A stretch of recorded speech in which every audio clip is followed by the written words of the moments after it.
Assalamualaikum warahmatullahi wabarakatuh. Perkenalkan, nama saya Siti Marfuah dari Prodi S1 Akuntansi Fakultas Ekonomi Universitas Islam Sultan Agung. Di kesempatan kali ini saya akan menjelaskan tentang urf atau adat, dalil dan implementasinya. Pengertian adat atau urf. Adat adalah suatu istilah dari bahasa Arab yaitu aadah yang artinya kebiasaan, yakni perilaku masyarakat yang selalu terjadi. Selain itu, ada yang menyebutkan berasal dari kata urf. Dengan kata urf dimaksudkan adalah semua kesusilaan dan kebiasaan Indonesia atau peraturan hukum dalam yang mengatur hidup bersama. Di kalangan masyarakat umum, adat adalah kebiasaan yang pada umumnya harus berlaku dalam masyarakat bersangkutan.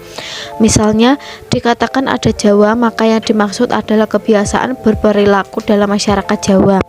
Begitu pula dengan istilah lainnya seperti adat Minangkabau, adat Batak, dan adat-adat lainnya. Macam-macam adat.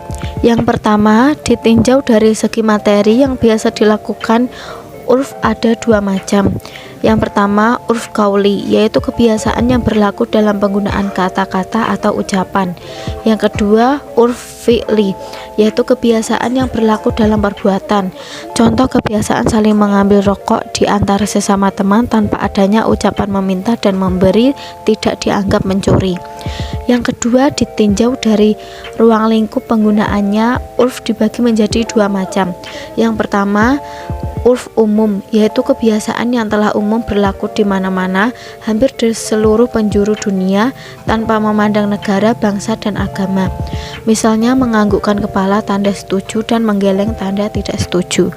Yang kedua, urf khusus, yaitu kebiasaan yang dilakukan sekelompok orang di tempat tertentu atau pada waktu tertentu, tidak berlaku di sembarang tempat waktu. Misalnya menarik garis keturunan dari ibu untuk masyarakat Minangkabau dan garis keturunan dari ayah untuk masyarakat Batak. Selanjutnya adalah landasan urf.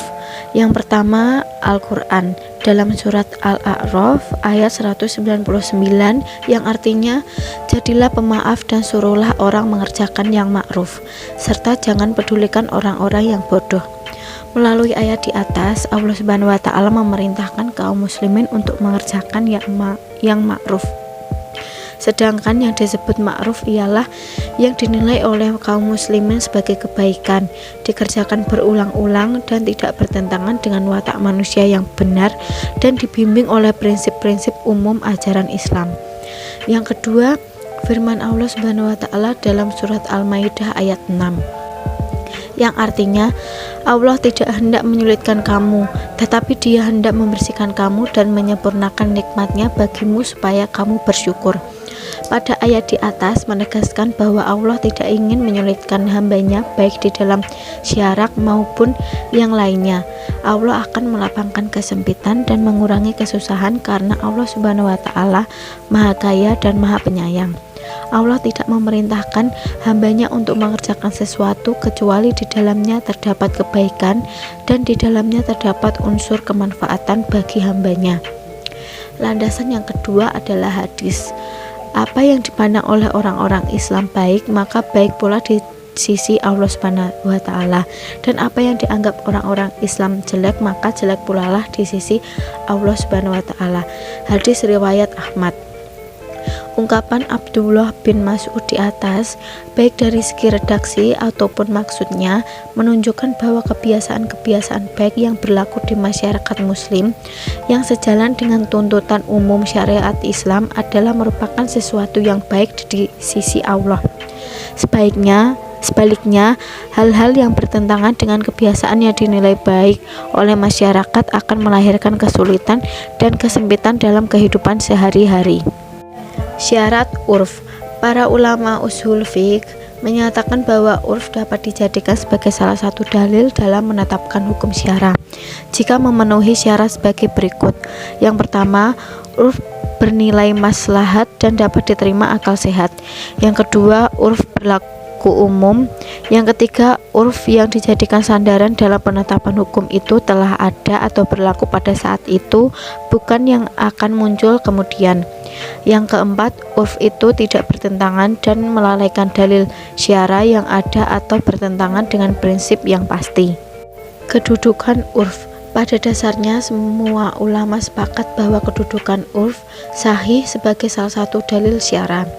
Akan tetapi di antara mereka terdapat perbedaan pendapat dari segi intensitas penggunaannya sebagai dalil.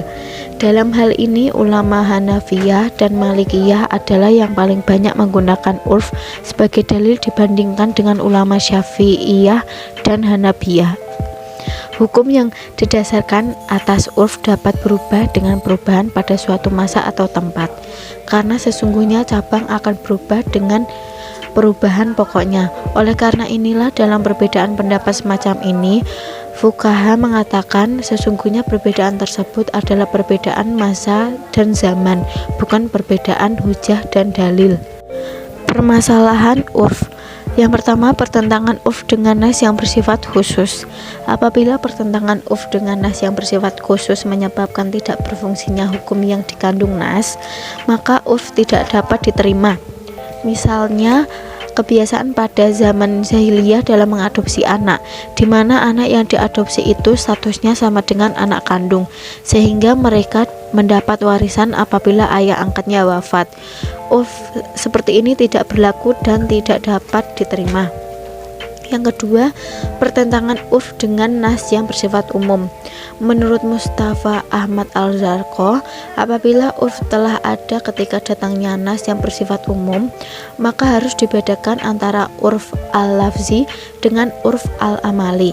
Apabila urf tersebut adalah urf al-lafzi, maka urf tersebut bisa diterima, sehingga nas yang umum itu dikhususkan sebatas urf al-lafzi yang telah berlaku tersebut, dengan syarat tidak ada indikator yang menunjukkan nas umum itu tidak dapat dikhususkan oleh urf. Misalnya kata-kata sholat, puasa, haji, dan jual beli diartikan dengan makna urf, kecuali ada indikator yang menunjukkan bahwa kata-kata itu dimaksudkan sesuai dengan arti etimologisnya. Alhamdulillah, sekian yang bisa saya sampaikan. Terima kasih untuk teman-teman yang sudah menonton video ini sampai akhir. Semoga apa yang saya sampaikan dapat bermanfaat untuk teman-teman semua. Akhir kata, wassalamualaikum warahmatullahi wabarakatuh.